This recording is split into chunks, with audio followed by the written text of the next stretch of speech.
India and Pakistan, people think it is okay to mix with cousins of opposite gender, and they feel we are extreme if we say we shouldn't mix as they're our non-mahrams. How should we respond? Sister, this is life. You have to deal with it. You have to live with it. As I've stated earlier in this episode, we live in a test. Allah is testing us. And these tests vary. You cannot just expect things to be smooth all the way with your road in front of you paved with red roses. This is not possible. There will always be ups and downs. And this is where you will be scrutinized for your response, for your reaction, for how you behave. All of these will be taken into consideration. People will never, ever be satisfied with whatever you do. If you crack a joke, like I sometimes do, people start pointing fingers and say, oh, he's too funny, he's cracking jokes, this is inappropriate, he's not a true sheikh. And if you're serious and you make people cry, this is depressing, what is this? I'd rather go to the graveyard and visit a grave and feel sorry than listening to this. No one is going to be happy with you no matter what you do. So the best thing to do is to be sincere, do whatever you believe that it pleases Allah Azza wa Jal, and move on. Now coming back to your question, is mixing with the opposite gender who are non-mahrams permissible or haram? Regardless of what people think, this is an Islamic ruling.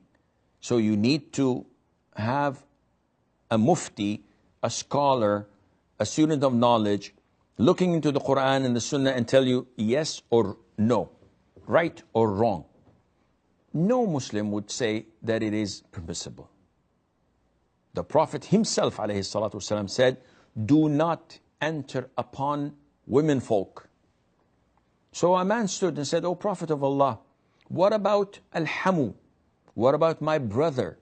What about my uncle? They are so close to me, they're related. And I'd like them to mix and enter upon my wife. I trust my brother, I trust my uncle. The Prophet ﷺ responded in 2 words only in Arabic. Al-hamu al-maut.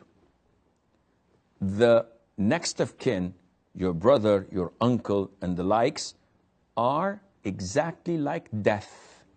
If you would like death to come to your wife, then allow them to mix with your wife. Crystal clear. You don't have to be a rocket scientist to understand Islam promotes segregation between the genders. This is safer for them and for us.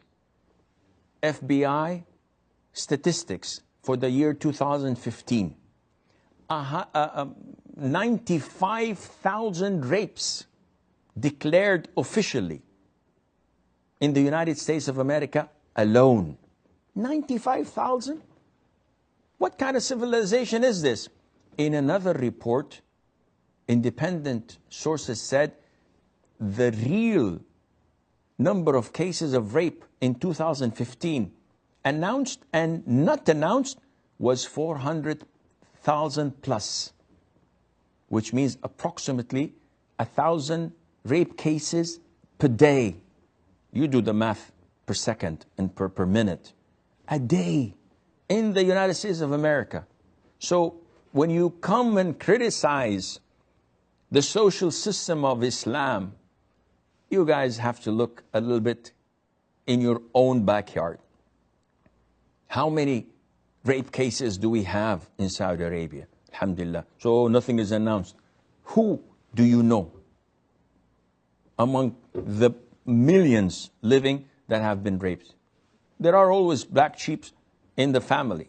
There can be such crimes, but not in proportion to what's happening in the US and elsewhere. Therefore, Islam promotes segregation between the genders for the betterment and for the benefit, for the society, for the community, and for the individuals as well. Therefore, you tell them that this is the ruling of Allah Azza wa Jal.